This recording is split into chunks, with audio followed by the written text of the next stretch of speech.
This is Bazaar Morning Call, broadcasting live from the CNBC TV18 Motilal Oswal studios in Mumbai.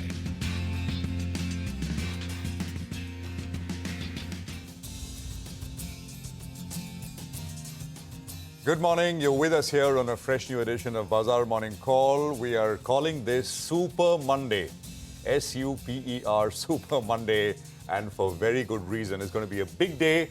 It's going to be power-packed lineup covering all that happens till market open and beyond. I'm Prashant. With me, my colleague Sonia and Nigel. Guys, hi, morning.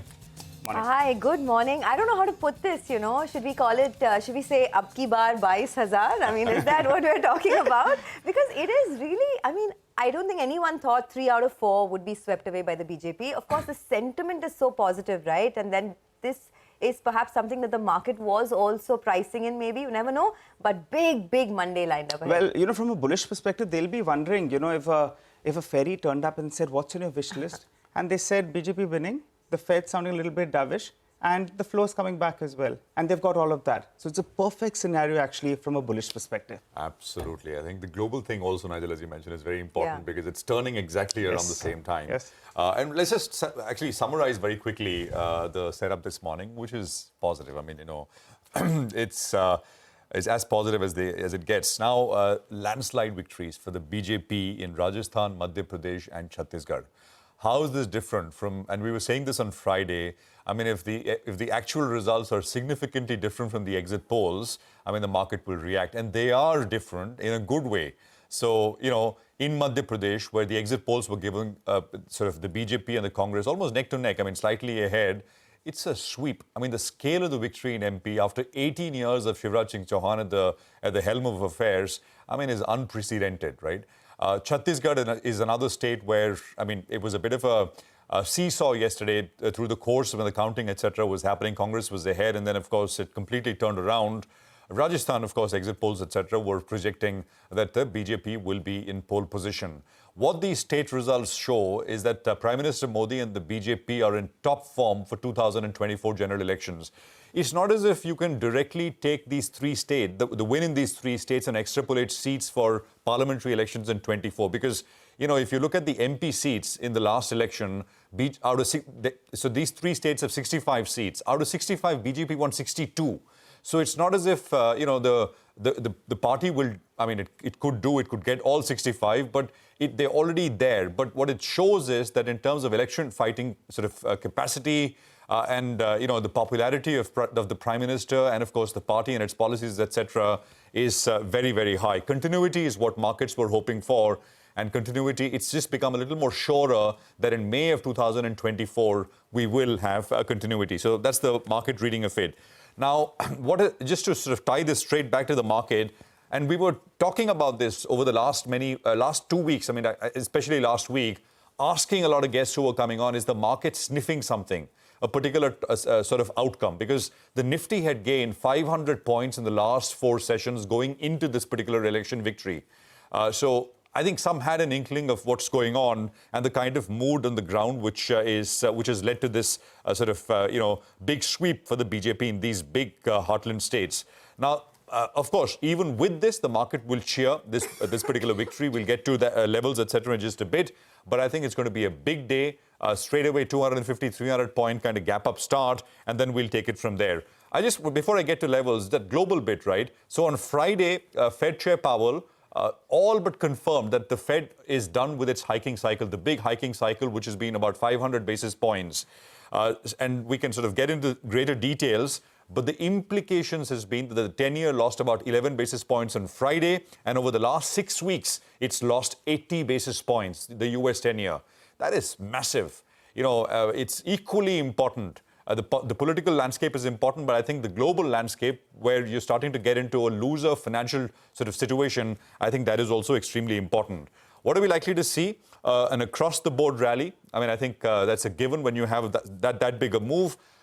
Keep PSU stocks, not just banks, but across the board, but the public sector enterprises. And that index saw a big gain on Thursday and on Friday. So it's got momentum, it's got relative outperformance. So keep an eye out on that. And of course, this is the pack which is most impacted by potential reforms into the future, etc. Adani Group stocks, of course, are also likely to see gains today. The big question is what to do after a big gap up rally, right?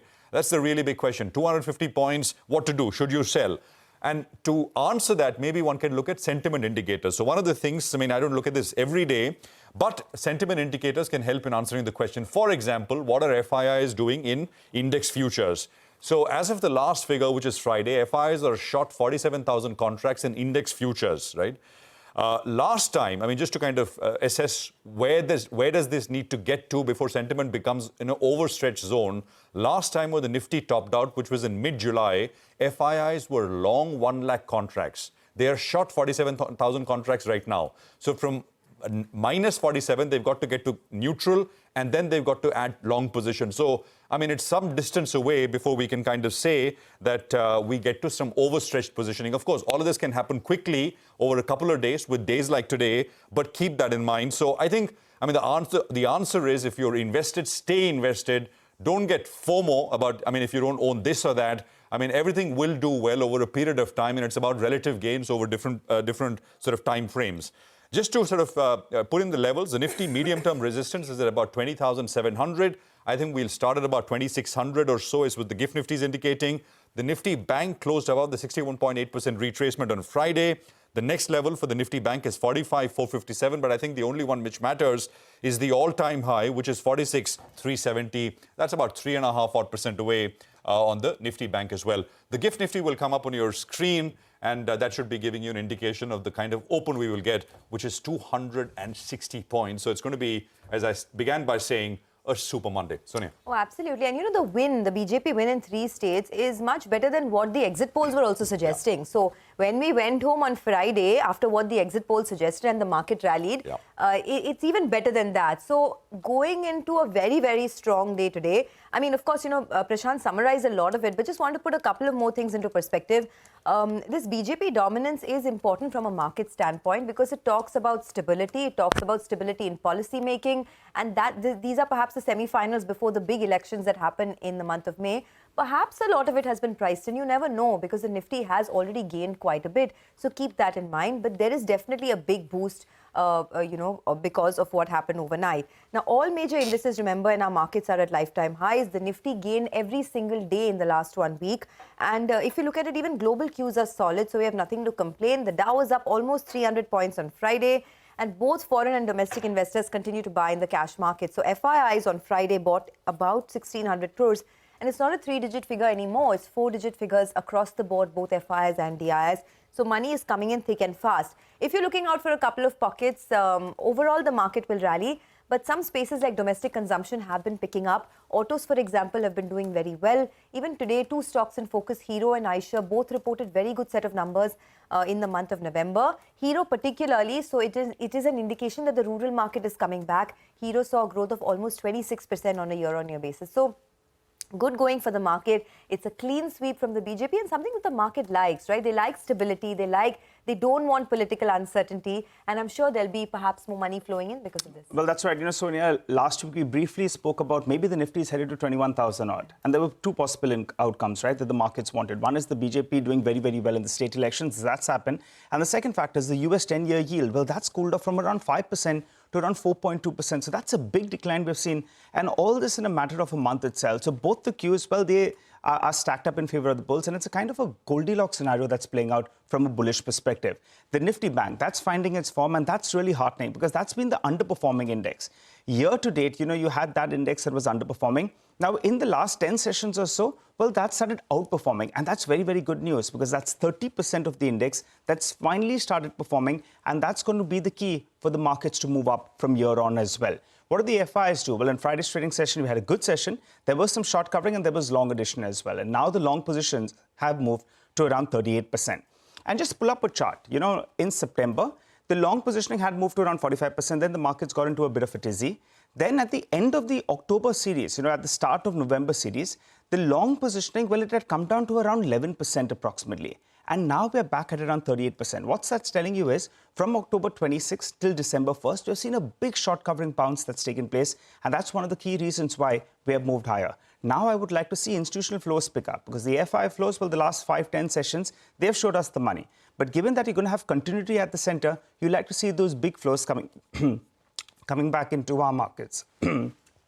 Moving to the options data, the 20,200 put, well, that's fairly active. The open interest was up by close to around 30 lakh shares odd, which brings us to the support levels. 20,200 put minus 80, 20,120, that's the trailing stop loss. You need to trail it and move up from here on. The Nifty bank, well, the 100 DMA, that's the near-term support, the fresh all-time highs. It needs to get out there. And finally, in 6 months prior to the election, we normally see a big rally. That's happened the last couple of times. This time around, what's in store and how much of it has already played out? So you need to participate on the upside. The markets are going to gap up. I think you need to, start buying those dips and just trail your stop loss. Okay, start buying the dips and trail your stop loss. But let's not forget, right? Let's keep in mind that this market has gone up about 6% in the last 1 month, 5.5% to be precise. And in the last 6 months, it's a gain of almost 10%. So there has been a fair amount of run-up we've seen in this market already. But having said that, this is expected to be a bumper Monday of trade. So let's get started. We have a lot of commentary coming in for you. First up, Mahesh Nandurkar of Jefferies says that BJP's win in the 3 state elections of Madhya Pradesh, Rajasthan and Chhattisgarh is much better than what the exit poll suggested and reinforces the consensus expectations of a Modi win in 2024 national elections with a greater likelihood of 300 plus seats for the BJP. He says this boost to the investor sentiment should augur well for domestic cyclical sectors like banks, industrials, power, property and mid-caps. He adds competitive populism from both the BJP and Congress is also clearly visible. Well, we've got more views coming in. Amish Shah of Bank of America Securities says that in calendar year 2024, the global economists expect a soft landing for the US, a policy pivot. Fed rate cuts from June 2024 are higher but manageable crude at about $90 a barrel, accompanied by weak US dollar and lower bond yields. He says these factors should benefit emerging markets with a revival in FII flows. Besides, he expects India's macro to stay robust, highest GDP growth amongst G20 countries, continued fiscal consolidation and curtailment in government GDP to debt to GDP ratio. Their base case for the Nifty is 23,000, which is about 15% higher from where we are right now. All right, let's also get you some money market views on the rupee. B. Prasanna of ICICI Bank says the dollar was under pressure as weak data accelerated the pricing in of a rate cut and softened yields further. The rupee, however, remained in a narrow range, underperforming peers. The improved chance of a stable government in 2024 may bring investor confidence and foreign flows back into India. This, along with softer dollar and crude, will help the rupee to trade with an appreciating bias in the near term, though the RBI will be aggressive in preventing any sharp appreciation. He expects the currency to trade between 82.85 to 83.35 this week. On bonds, we've got B. Prasanna, who says that global bond yields resumed softening bias post a brief consolidation owing to continued softness in economic data. Crude oil prices eased post-OPEC meeting as outcome fell short of expectations. Back home, local bonds underperformed on the back of heavy duration supply and continued tightness in systemic liquidity. With state election results favouring the incumbent party at the centre, he expects fiscal prudence to continue. Domestic bond market is expected to trade with a positive bias. 10-year is seen between 7.2 to 7.3%. All right, well, we have a lot of stock-specific action to track for you today, and we'll get to that in just a bit in our special Top 10 segment.